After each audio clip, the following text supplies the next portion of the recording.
num sábado, certo? Deve ser isso aí. 5 de julho, nós vamos ceder o nosso espaço aqui para a Socibasa, para a associação. O departamento de homens vai fazer uma vigília de oração. No ano passado teve, eu e o Vinícius fomos lá na segunda igreja, né? Não sei se o Vinícius lembra. E esse ano eles pediram para que seja feito aqui, dia 5 de julho. Embora essa vigília de oração seja promovida pelos homens, ele é aberto a toda a igreja, né? Então pode ter mulheres, jovens, né? Vai começar às 10 da noite. Então nós temos que tomar alguns cuidados e alguns procedimentos. O primeiro é que eu não sei como é o Darcy que está à frente promovendo, mas se nós formos ter louvor aqui, vamos procurar ter apenas com violão, por causa do horário, né? 10 horas. Então com violão dá para a gente cantar os hinos ou os louvores sem que incomode a vizinhança, porque é 10 horas da noite, né?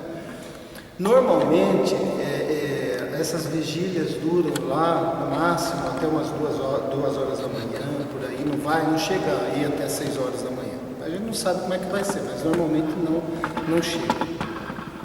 E nós, além de cedermos o espaço, precisamos também nos movimentar e providenciar um lanche para o pessoal que vem, porque é aberto à região. A realidade é o seguinte: poucas igrejas vêm, né? Que nem a única igreja que estava lá era a nossa, junto com a segunda igreja, né? Além do pessoal da segunda igreja, do pregador que veio de São Miguel, estávamos nós, pouquinha gente, mas também era um dia que estava chovendo muito. Mas eu estou falando isso porque eu gostaria que a gente estivesse presente, o pessoal da igreja aqui estivesse presente, independente de quem vem ou não vem, porque é um tempo em que a gente canta o louvor, são feitas as orações, ouvimos a palavra, né? E depois vamos embora, temos um momento de comer um lanche, né? Então eu já estou avisando desde já para a gente separar essa data, fazer um esforço, né? Quem puder, porque às vezes tem gente que não pode, né? Tá nesse horário, tudo bem. E vou avisar no domingo, colocar no boletim e ver com o Darcy como que está essa questão do louvor, porque às vezes é assim, a gente cede o espaço, o louvor é feito por outra igreja, né? Mas às vezes, normalmente, a gente, por ser tão limitado as igrejas se misturarem, acaba a igreja que está recebendo fazendo, né, o louvor. Ou então a gente pode, se não for no violão, teclado, né, baixinho, né, mais para dar o tom aí, por causa do horário também dá para fazer, né. Mas já estou avisando vocês para a gente fazer um esforço, né. Aqui é o grupo de oração, a gente vai ter uma vigília de oração e vai ser dia 5 de julho, né. Então, aberto a toda a região que pertence à Associação de Sorocaba, né, a Socibasa. A gente faz parte com mais 39 igrejas, acho, né? Então temos bastante irmãos aí, Porto Feliz, Cerquilho, Sorocaba, Votorantim, bastante de São Miguel Arcanjo, né? Bastante gente aí, Conchas, que nós fomos, né, uma vez para lá. Então todo esse pessoal, pode ser que venha, às vezes vem caravana, às vezes não vem, às vezes, né? Então a gente não sabe. Mas nós vamos ceder esse espaço, né? E os irmãos já estão sabendo. Bom, vamos abrir o texto da palavra em Juízes, capítulo 12. E como a gente tem feito, a gente lê a narrativa e procura, explica um pouco e procura descobrir qual é o assunto que a gente vai tratar hoje. E quem vai descobrir é os irmãos, né? Vou perguntando aí os irmãos aqui. Então, Juízes, capítulo 11, verso 29. O voto de Jefté.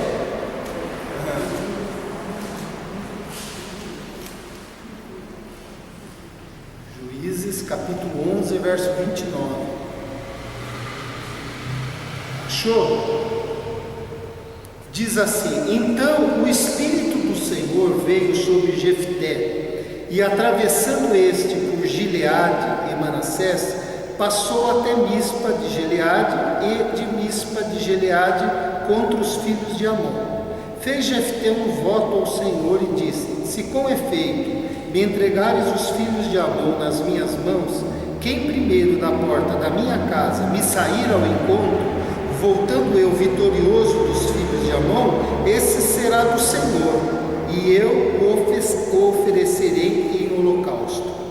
Assim Jefté foi de encontro aos filhos de Amon a combater contra eles, e o Senhor os entregou nas mãos de Jefté. Este os derrotou desde Aroer até as proximidades de Minite, 20 cidades, e até Abel-Queramim, e foi muito grande a derrota. Assim foram subjugados os filhos de Amon diante dos filhos de Israel. Vindo, pois, Jefté a Mispa, a sua casa, saiu-lhe a filha ao seu encontro, com adufes e com danças, e era ela filha única, não tinha ele outro filho nem filha.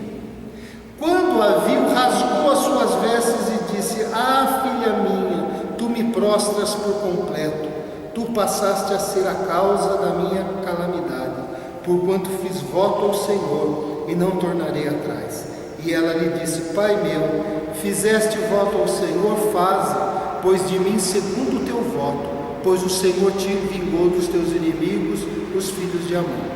Disse mais a seu pai: concede-me isso, deixa-me por 2 meses para que eu vá e desça pelos montes e chore a minha virgindade, eu e as minhas companheiras. Consentiu ele: vai. E deixou-a ir por 2 meses. Então se foi, ela com as suas companheiras, e chorou a sua virgindade pelos montes. Ao fim dos 2 meses, tornou ela para seu pai, o qual lhe fez segundo o voto por ele proferido. Assim ela jamais foi possuída por varão. Daqui veio o costume em Israel, de as filhas de Israel saírem por 4 dias de ano em ano, cantar em memória da filha de Jefté, o Gileadita. Até aqui. Bom,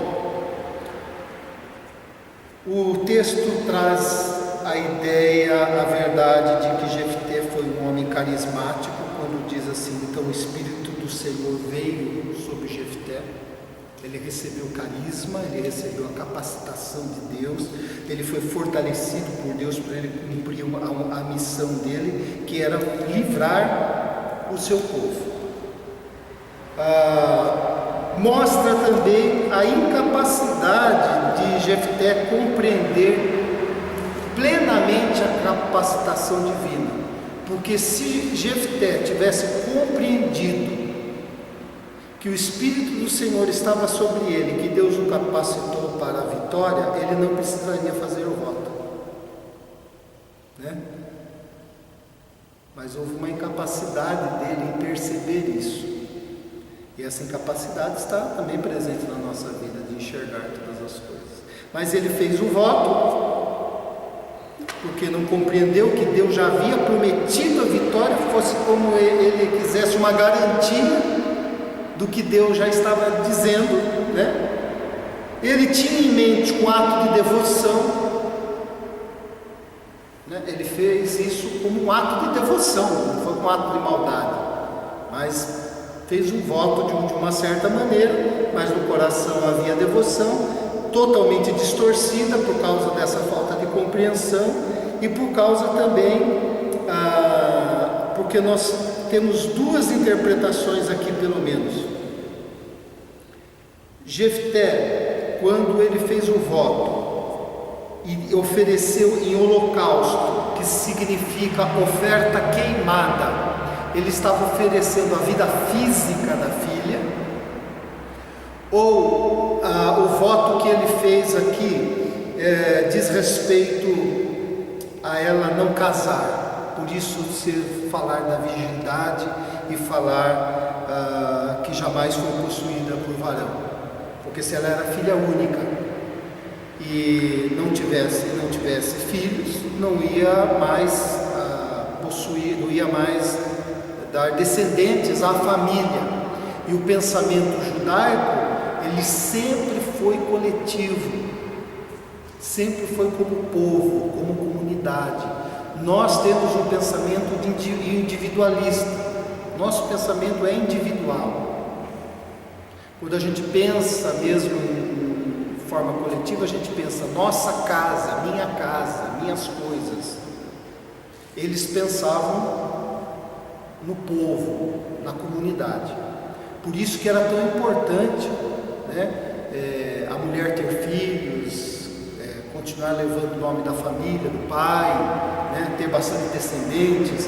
Então seria uma desgraça aqui. E realmente a linhagem de Jefté morre por aqui, né? Então nós temos essa situação, e no verso 32 diz assim: Jefté foi ao encontro dos filhos de Amon a combater contra eles, e o Senhor os entregou nas mãos de Jefté. É interessante porque diz que foi Deus que deu a vitória, e não foi Jefté que conseguiu a vitória, né? Então o texto deixa isso bem claro, uma coisa que Jefté não compreendeu. E era muito forte essa ideia essa questão de identidade, de personalidade coletiva, de identificação de clã, de grupo, né? Sendo assim uma tragédia não continuar. Agora, se a gente pensa que o sacrifício foi a virgindade, foi a filha não casar, continuar virgem para o resto da vida, e a gente sabe que virgens trabalhavam também no templo, talvez ele dedicou a filha a trabalhar no templo e não constituir família. Essa pode ser uma interpretação. Fica complicado essa interpretação quando ele diz o seguinte: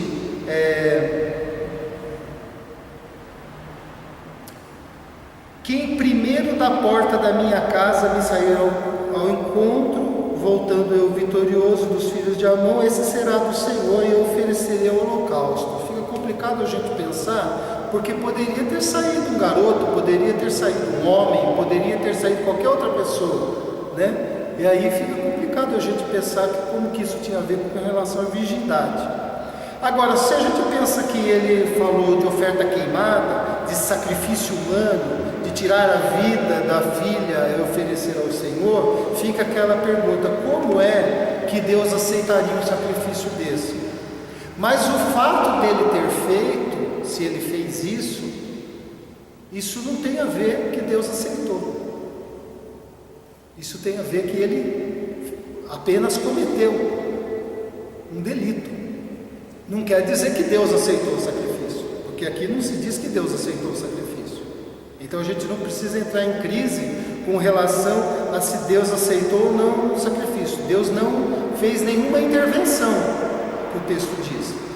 E também não é impossível, porque nesse período do Antigo Testamento, sacrifícios humanos eram feitos em todos os povos, e Deus havia proibido isso, né, expressamente lá no livro de Deuteronômio, capítulo 12, capítulo 18, a proibição disso. Mas algumas práticas como essa ainda aconteceram no meio do povo de Israel. Manassés, por exemplo, que foi um dos reis, sacrificou os próprios filhos, né? Foi um rei mau perante o Senhor. Então o fato é que a gente não sabe ao certo, porque há uma menção sobre a virgindade, há uma menção assim, ela jamais foi possuída por varão, muito forte, que pode ter sido essa direção da oferta ao Senhor. Assim como Ana, quando teve o filho, dedicou ao Senhor. O Samuel, o que ela fez? Levou Samuel para o sacerdote criar. Foi criado longe da mãe, foi criado na tenda. Agora, se ele fez um sacrifício humano, não quer dizer que Deus aceitou, mas quer dizer que houve um erro dele aqui, da parte dele, e que essa era uma prática ainda não totalmente abandonada pelo povo de Israel. Ainda havia necessidade de um crescimento da compreensão disso. Então não dá para afirmar nada. O fato é que o que eu estou me concentrando hoje não é se a menina foi queimada ou se ela ficou virgem para o resto da vida, mas a questão do seguinte: o desejo de vitória de Jefté levou ele a fazer o quê? Um voto. Levou a fazer um voto, porque ele queria a vitória sobre os filhos de Amon, embora Deus já houvesse dito que seria vitorioso, né? Dá a entender. Agora,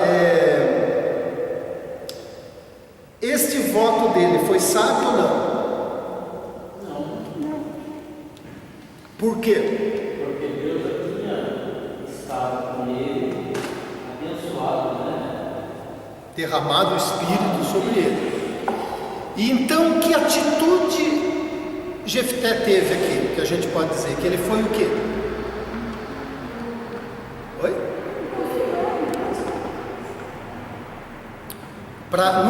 No coração de Jefté ele estava confiando, né?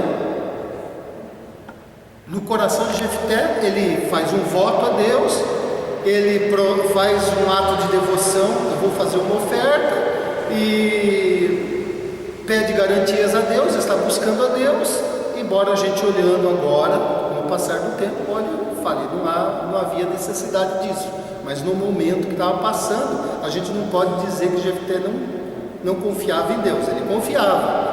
É que ele não confiou que Deus já havia na promessa de Deus, né?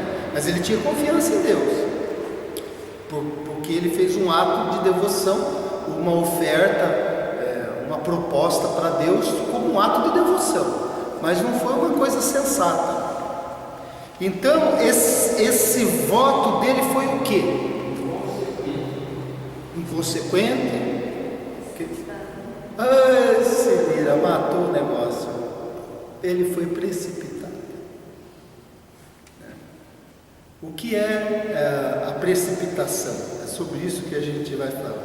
Você já agiu de maneira precipitada? Ó, pressa. Precipitação é sinal de pressa. O que nos leva a agir com precipitação? A pressa, mas não é só a pressa, o que mais? Sem pensar, né? Não pensa. Falta de reflexão, de pensar, o que mais? Uma ambição, né? Uma ambição, querer muito aquilo, o medo leva a gente a ser precipitado. A raiva leva a gente a ser precipitado. Mas ali a impressão que ele fez uma troca. O senhor me der vitória, primeiro que sair ele não confiou naquilo que Deus não prometeu a vitória. Aí isso não dá. Mas ele se precipitou na maneira de fazer uma barganha. Isso, não havia necessidade do voto, e nem havia necessidade de um voto dessa natureza. E se fosse com ele, Aí pode ser o quê? Porque a gente não sabe,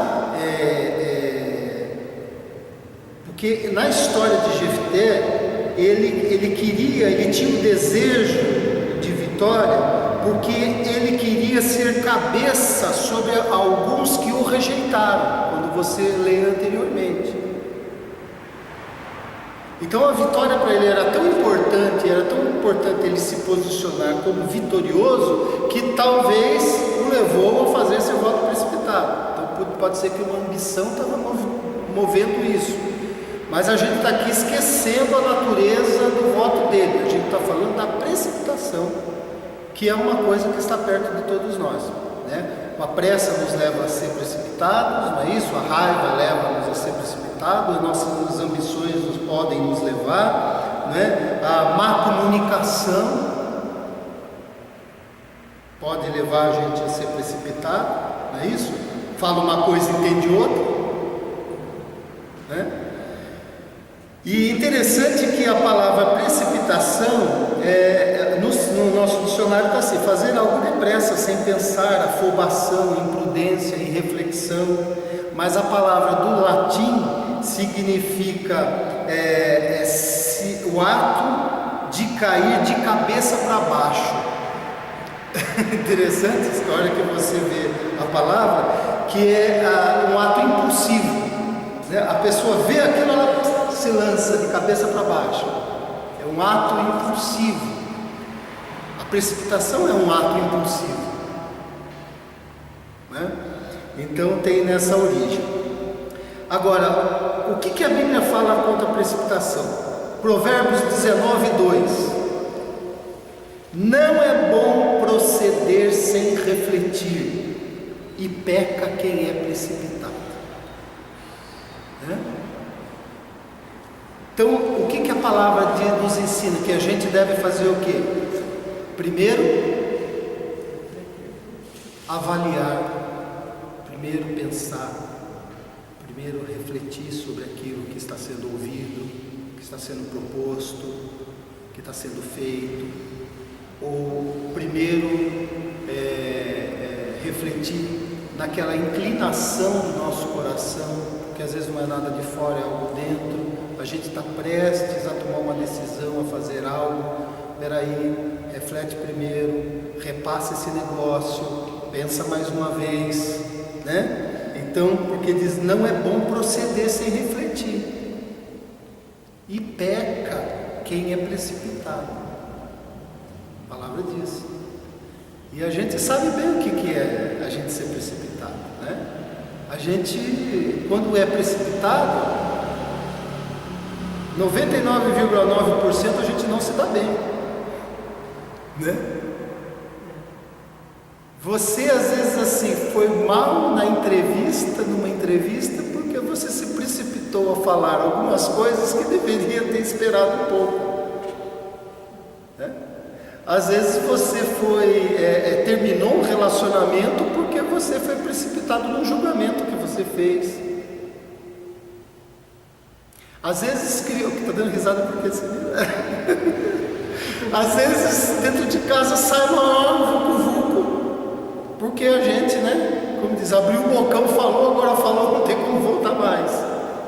Aí tem, né, todo um processo para ajeitar isso. Então a gente sabe bem como que é, mas a palavra diz assim, olha, é necessário avaliar, é necessário refletir primeiro, é necessário pensar, repensar, né? Ela não pede para que não faça, ela diz assim, não é bom fazer sem pensar, pensa primeiro. Na verdade ela fala assim, é melhor a gente não ter pressa.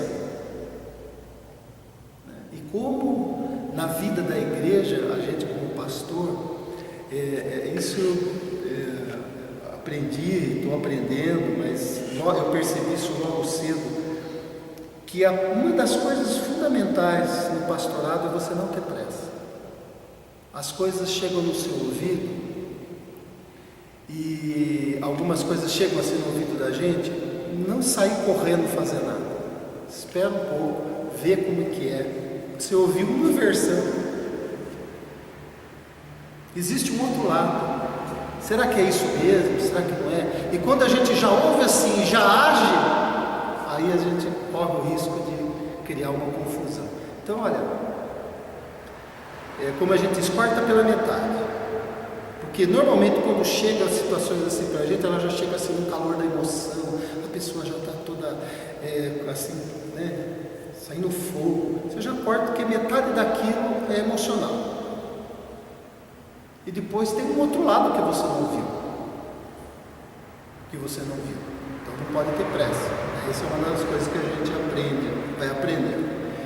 Provérbios 21:5 diz assim, os planos do diligente tendem à abundância, mas a pressa excessiva à pobreza. Então diz assim, os planos daquele que é diligente, daquele que demonstra interesse, zelo, pensa, examina, planeja, os planos de uma pessoa assim tendem à abundância, porque diminui os riscos, né? Mas a pressa excessiva leva à pobreza no sentido que ela nos leva a perder. A gente perde no relacionamento, a gente perde amigo, a gente perde dinheiro. Pressa de fazer um negócio, né? Perde dinheiro, às vezes. E então ele está dizendo assim, olha, há ganhos na reflexão, na calma, no examinar bem a questão, há ganhos, e há perdas nessa pressa, né? A gente, se tiver que fazer uma escolha, é melhor pecar por examinar demais do que de não examinar, vamos dizer assim, né? O pastor diz que você pode pensar tudo o que você quiser, mas nem tudo que você pensa pode falar. Exatamente. Pode pensar tudo, mas Pensamento é livre. sair para fora. É assim mesmo. É que nem a pasta de dente, né? Como a gente sempre fala aqui. Você apertou a pasta de dente, saiu a pasta, depois você não consegue colocar a pasta de volta lá dentro, consegue? Já foi. Então tem que pensar bem o que vai falar, né? Agora, realmente, o pensamento é livre, né? O pensamento é livre. E a palavra ainda, ela não nos deixa assim tão livre, porque quando o pensamento é um pensamento, tudo bem, mas quando o pensamento é um julgamento interior, aí Deus entra na história. Porque eu posso não estar falando nada e estar julgando dentro, e Deus está falando, você está fazendo o meu papel, não é seu papel esse, né? Então o nosso pensamento, ele é livre até um certo ponto. Quando ele passa a ser um julgamento, passa a ser um julgamento sobre a pessoa, com uma emissão de sentença dentro de você, aí você já tomou o lugar de Deus, aí o negócio é com ele, e você não falou nada para ninguém. Não julgueis, você é julgado. Na medida em que vocês julgaram, vocês serão julgados. E eu posso não ter aberto a minha boca. Então, também há um limite aí. Olha só isso aqui, ó. Cuidar da boca e do coração, inclusive com Deus.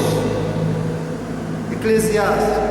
Não te precipites com a tua boca, nem o teu coração se apresse a pronunciar palavra alguma diante de Deus.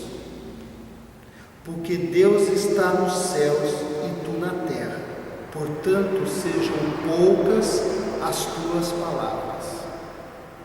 Eu gosto demais desse versículo, porque esse versículo ensina que a oração, ela deve ser refletida e não precisa de muito blá blá blá, não. Não é isso? O que eu tenho que ter é consciência do que eu estou falando e com quem eu estou falando. Porque Ele está no céu e tudo está na terra. Ele é o Criador e você é criatura. Ele é eterno e você é temporário.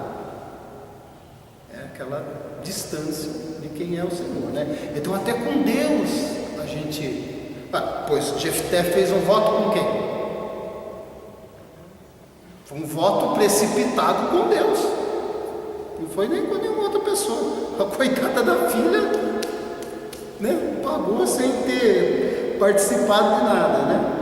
Laço é para o homem o dizer precipitadamente é santo, e só refletir depois de fazer o voto, né? Então, laço é um laço, uma armadilha para o homem dizer precipitadamente isso aqui é de Deus, isso é separado para Deus. Não, eu vou fazer isso aqui para Deus, é santo, é separado para Ele, e só refletir depois que você fez o voto.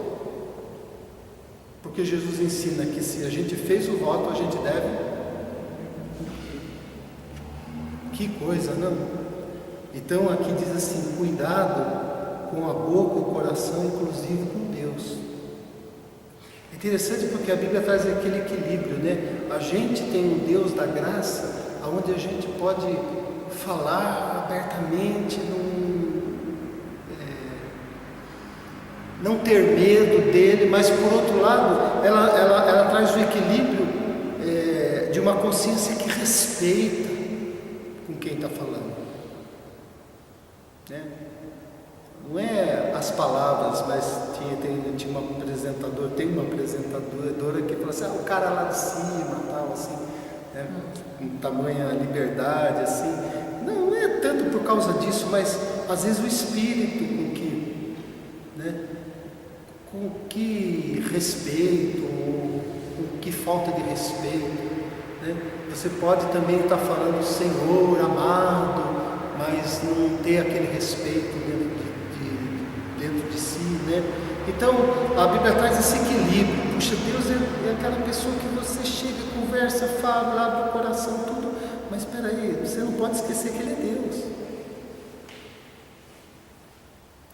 Deus é aquele que recebe a todos, ama a todos, quer todos se salvem. Mas você não pode esquecer que Ele é o Pai. E com o Pai a gente sabe como é que o filho lida com o pai. Né? Então traz esse equilíbrio para a gente, né? Que não é o medo, é essa consciência de quem somos nós, de quem é Deus, com toda a liberdade que a gente tem em Cristo. Então a precipitação parece que passa um pouco por cima disso. Mas então, assim, trazendo para nós hoje essa questão da precipitação, nós temos esses ensinos, da gente ter que avaliar, refletir primeiro, que a gente tem perdas, a gente tem prejuízo, é mais do que insensatez. Tem visto um homem precipitado nas suas palavras, maior esperança há para o insensato do que para ele, diz Provérbios, né? Cuidar da boca e do coração, inclusive com Deus. E tem outros ensinos, além da precipitação, que eu quero destacar aqui 3, para a gente terminar, que está aí no verso 29, que diz assim: então o Espírito do Senhor veio sobre Jefté, e atravessando esse por Gileade e Manassés, passou de Mispa de Gileade e de Mispa de Gileade contra os filhos de Amon. Mas quando ele faz essa menção, então o Espírito do Senhor veio sobre Jefté, para a execução daquela obra, daquele livramento, daquela vitória, daquela luta que ia ter. E o ensino que a gente tem aqui, que é a nossa vida com o Espírito Santo, é uma vida de cooperação. É uma vida de cooperação, operando junto. E é muito bonito isso, porque Deus, Ele não exige nada de nós em que Ele mesmo não nos capacite a fazer. Deus exige, mas Ele não é um Deus que exige e fala assim, esse cara não aguenta isso, mas eu vou exigir assim mesmo dele. Não, Deus, Ele vem, estabelece aquilo, fala, mas Deus, não tem coisa de fazer. Bom, mas eu capacito você para fazer. Daqui a capacitação vai e faz. Mas Senhor, eu não sei falar. Não sabe falar? Então, não foi assim? Então, é uma vida de cooperação com o Espírito Santo.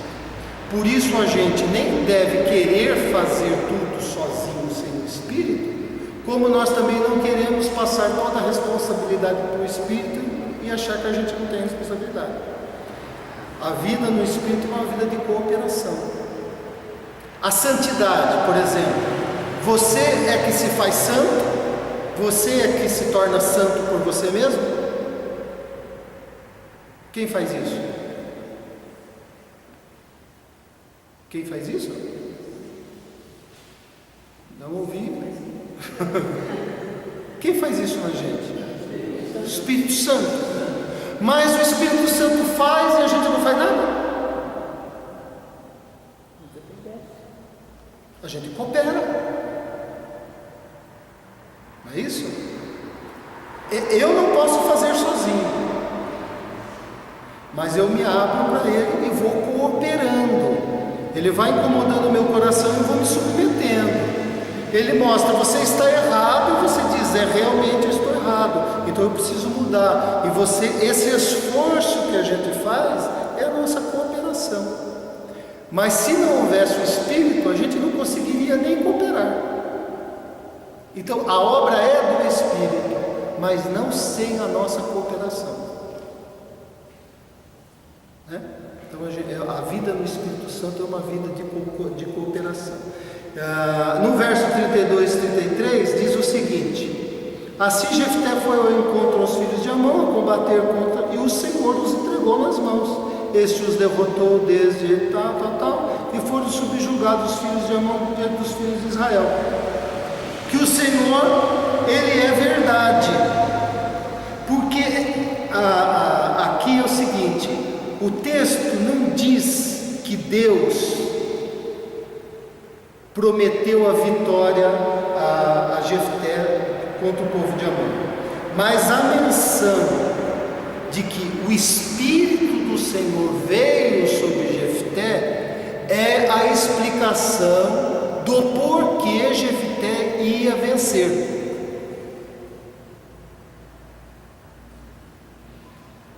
Porque o Espírito o capacitou para aquilo, entendeu? Então, o Senhor nunca falta com a sua promessa. Ele foi, e no meio de toda essa insensatez, no meio desse voto, no meio da ambição, seja qual for o motivo, no meio desse erro, tudo, Deus cumpriu a parte dele. E deu a vitória, deu libertação para o seu povo. E Deus é assim, Ele não falta com a sua promessa de forma nenhuma, né? Agora, só para encerrar, não que esteja certo, a gente percebe que é um monte de erro aqui, mas tem uma coisa em Jefté e na filha que a gente pode tirar como uma lição positiva para a nossa vida. Que apesar de toda essa tolice, de toda essa precipitação, de todo esse erro, o que de positivo a gente pode tirar de Jefté e da filha?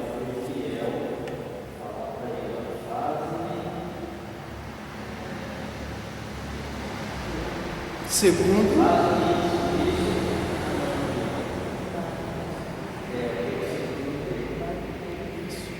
eles se submeteram, eles votaram e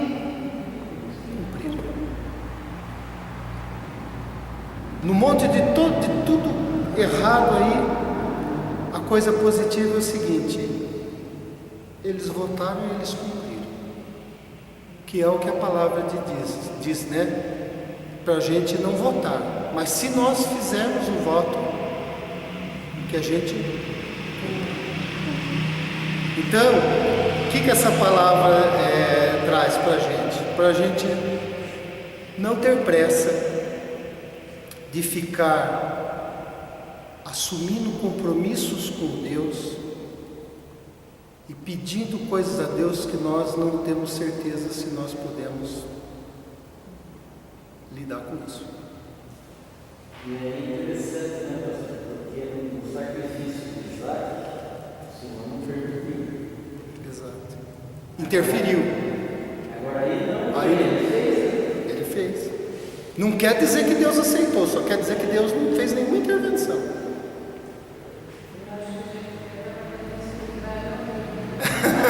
Coitada da menina.